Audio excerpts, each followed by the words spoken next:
अरे शेखर भाई, ये सब क्या है?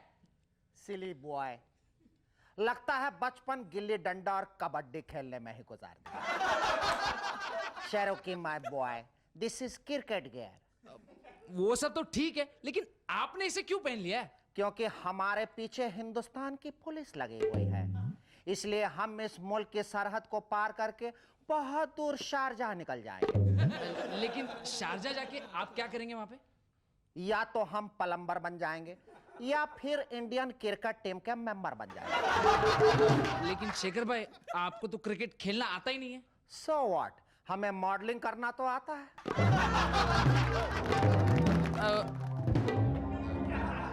शेखर भाई, शोएब अख्तर की फास्ट बॉल के सामने आप क्या करोगे? वही जो बाकी प्लेयर्स करते हैं, छाती अड़ा देंगे या फिर पैर अड़ा देंगे। बैट नहीं अड़ाओगे? सिली बॉय, बैट तो हमने हिट विकेट होने के लिए पकड़ा हुआ है।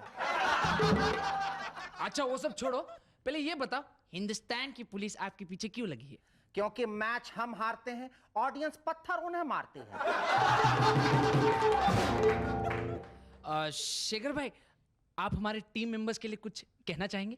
Yes my boy, eat cricket, sleep cricket, play only gulli danda. Our guests on MNS tonight are Mukesh Tiwari and Preeti Uttam. But before that, give a large round of applause for Shahrukh and his rubber band. ठीक है my boys, अब मैं pad यात्रा के लिए निकल रहा हूँ।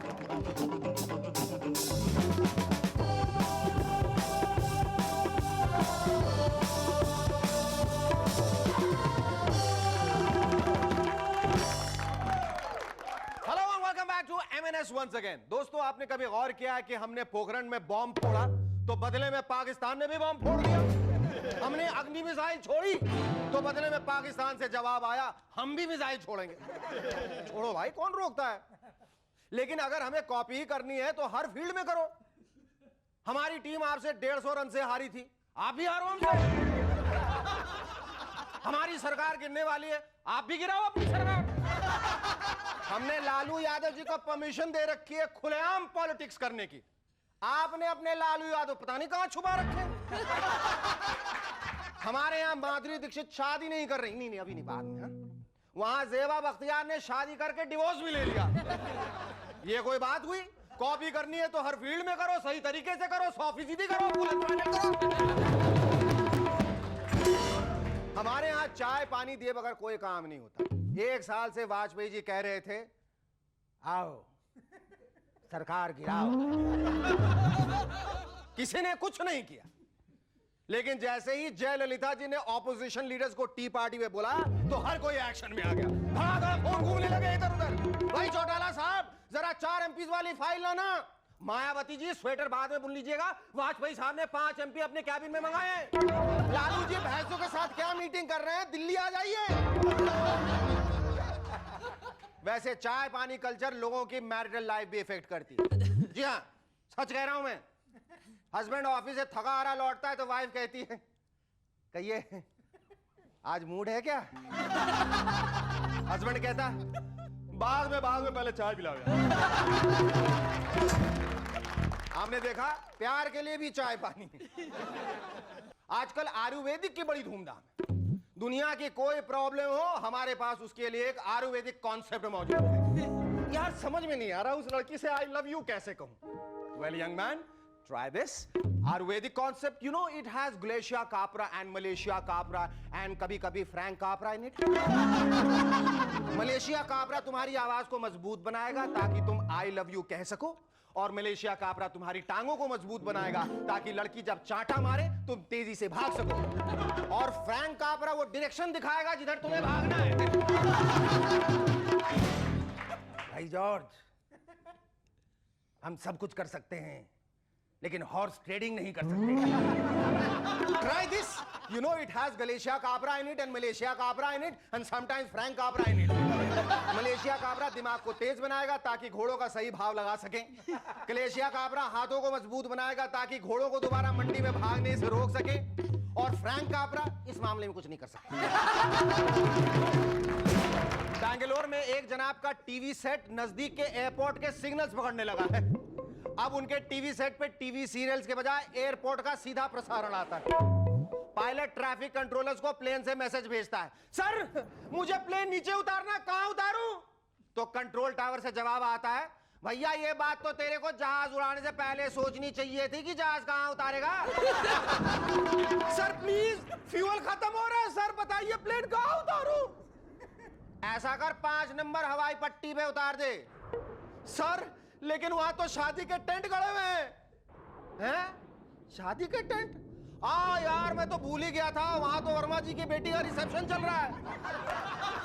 ऐसा कर कलकत्ता में उतार दे, वहां पट्टी खाली है। सर बैंगलोर के पैसेंजर्स को कलकत्ता में कैसे उतार दे? तो ऐसा कर पैसेंजर्स को पैराशूट से नीचे फेंक दे और जहाज को कलकत्ता ले जा। काम फिनिश। आओ शेट्टी साहब कंप्यूटर पे गेम खेलते हैं। मद्रास में 15 डायरेक्टरों, 11 हीरो और 9 हीरोइनों ने मिलकर सिर्फ एक दिन में तमिल फिल्म बना दी। ये खबर सुन के हिंदी फिल्मों का एक आशिक प्रोड्यूसर जोश में आ गया कि मैं भी एक दिन में हिंदी फिल्म बनाऊंगा। चमचा बोला, लेकिन बाजी तुसी 11 हीरो कित्थों लाओगे? प्रोड्यूसर बोला, नो प्रॉब्लम, तू ऐसा कर चमचे, तू फटाफट फैशन स्ट्रीट चला जा और 1 दर्जन लंबे बालों वाले लड़के पकड़ ला जिनके नाम के पीछे खान लगा हो। और सुन, एक आध बागी ऐसे भी पकड़ लियो जो बिना शर्ट पहने इधर उधर आवारा घूम रहे हो, हाथ में गिटार लिए।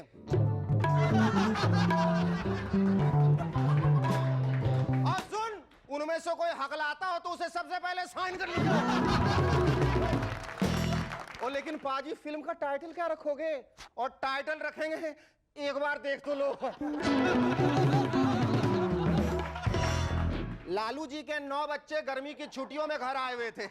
लालू जी ने गिन रहा था, 1 2 3 4 5 6। अरे बीच में शोर मत करो भाई, गिनती भुतला जाता हूं। कहां था? 5 6 7 8 9 10। अगर मैया 10 को कहां से आ गए भाई? 9 तो था ना, 10वां कहां से आ गया? ऐसे में एक पत्रकार ने उनसे पूछ लिया, लालू जी देश के युवक के लिए कोई संदेश? लालू जी की गिनती बिगड़ी हुई थी, वो झुंझलाए हुए थे, बोले हम का डाकिया हूं जो संदेश बांटता फिरो। अरे 10वां कहां से आया भाई?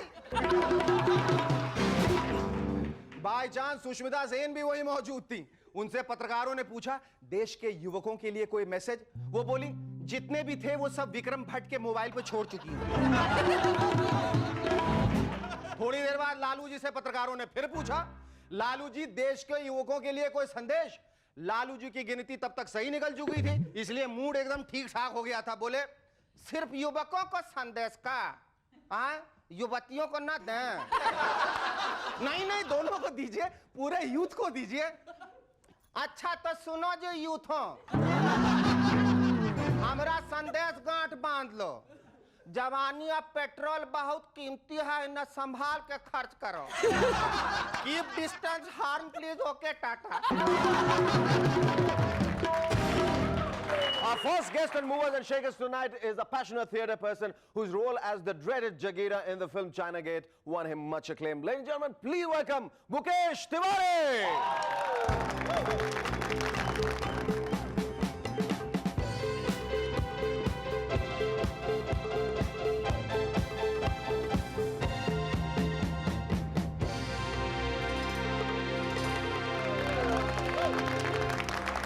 मुकेश ये बताओ, मैंने इंडिया गेट सुना है, वाटर गेट सुना है, गेटवे ऑफ इंडिया सुना है, वॉल ऑफ चाइना सुना है, ये चाइना गेट क्या है?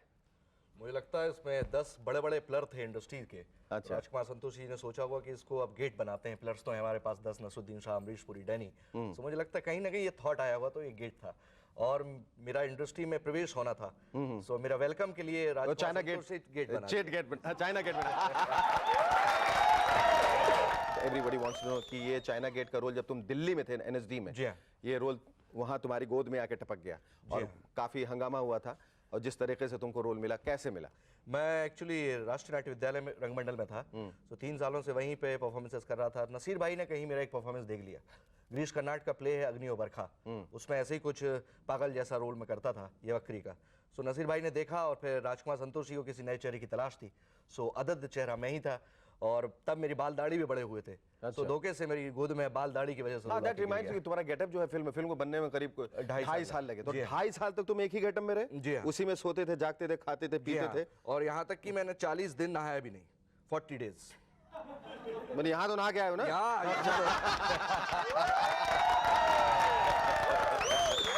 अच्छा, ये लाइन जो मेरे मन में आया, मैंने कुत्ता काट के खाया, ये तुम्हारी अपनी दिमागी उपज थी या किसी ने तुम्हें ये लाइन दी थी, बनाया गया? ये जवाब तुम ब्रेक के बाद देना। Stay with us, you'll be back in a moment. Chat some more with Mukesh Tiwari.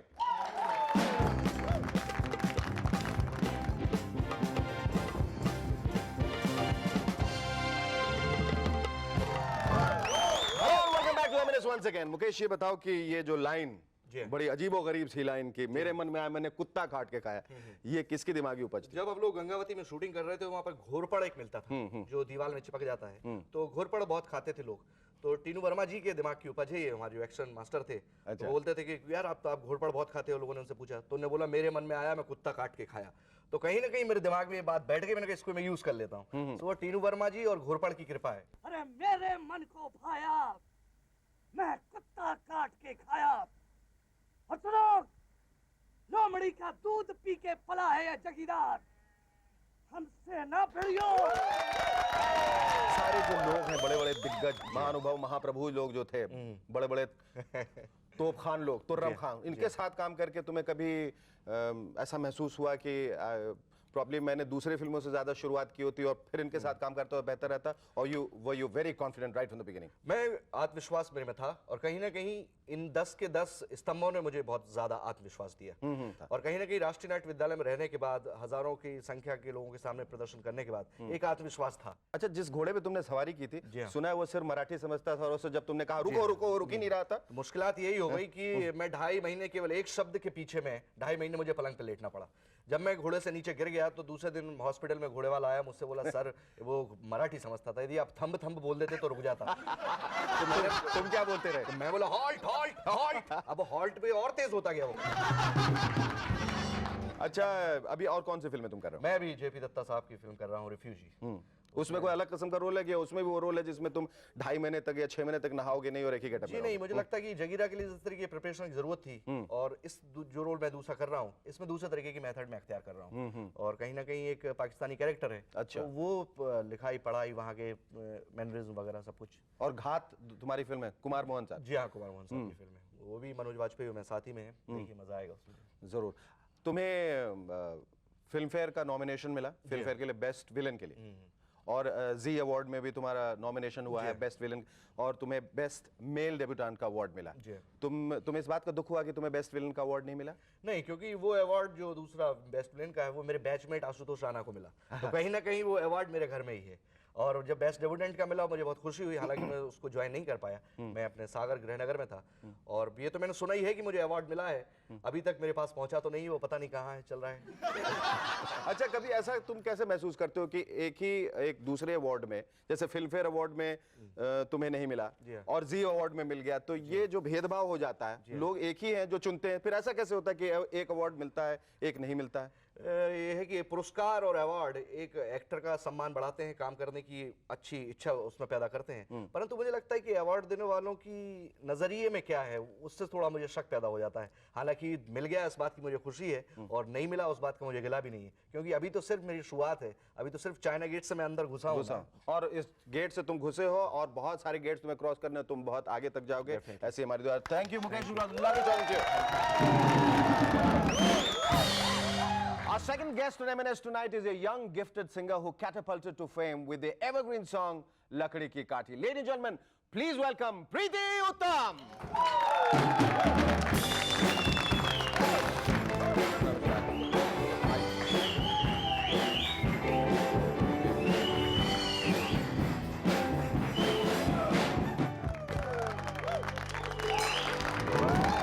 प्रीति, लकड़ी की काठी जो तुमने गाया, जो हम लोगों ने सुना था उस वक्त और आज भी हर कोई सुनना चाहता है, it's an evergreen song, everybody wants to hear it all the time.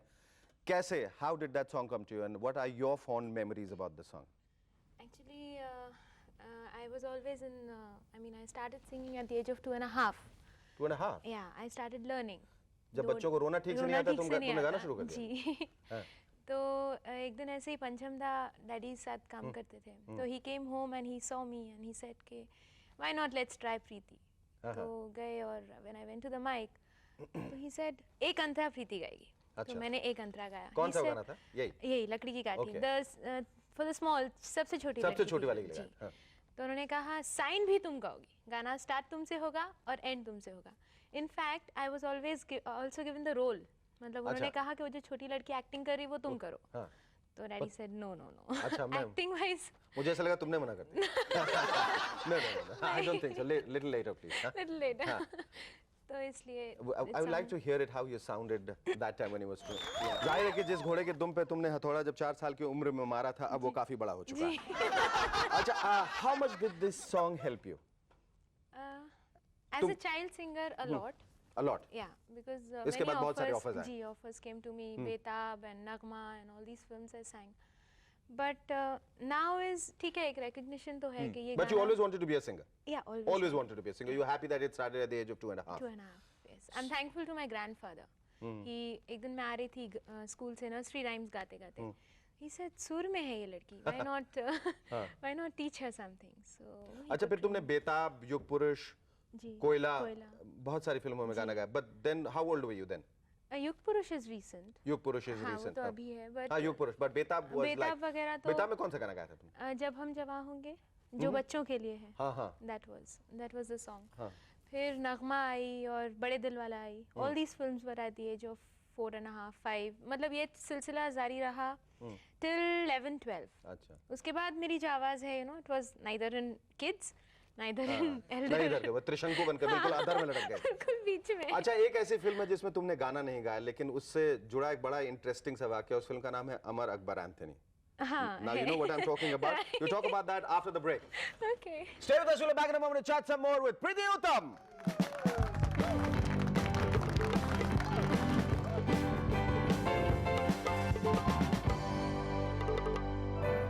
Hello and welcome back to MNS once again. Yes, Preeti, tell us all about Amar Akbar Anthony, the film and the interesting incident.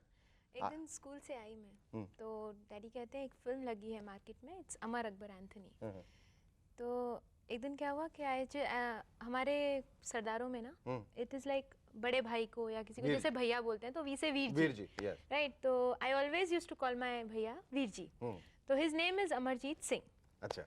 तो एक दिन मैंने उसको कहा अमर अमर कम यहाँ कम यहाँ कम यहाँ, तो एक धाड़ करके लाफा मारा और झापड़ पड़. जोर से इतना कि पूरी लाल हो गया पूरा यहाँ पे, धाड़ धाड़ आंसू आने लगे. उसके बाद मैंने कसम खाई कि मैं उनको कभी वीर अमर नहीं बोलूंगी, वीर जी बोलूंगी. इस बात से कि आपने उनको अमर करके नाम लेके कैसे बुलाया? या तो डैडी बोले एक बहुत अच्छी फिल्म लगी है अमर अकबर एंथनी. आई सेड अरे वीर जी एक फिल्म लगी है Veer ji Akbar Anthony. If I were to ask you, what do you think of your daddy? What do you have to say about him? You know, he's been my क्या बोलते हैं उसको? Pillar of strength? Yeah, pillar inspiration of strength. behind the inspiration behind me.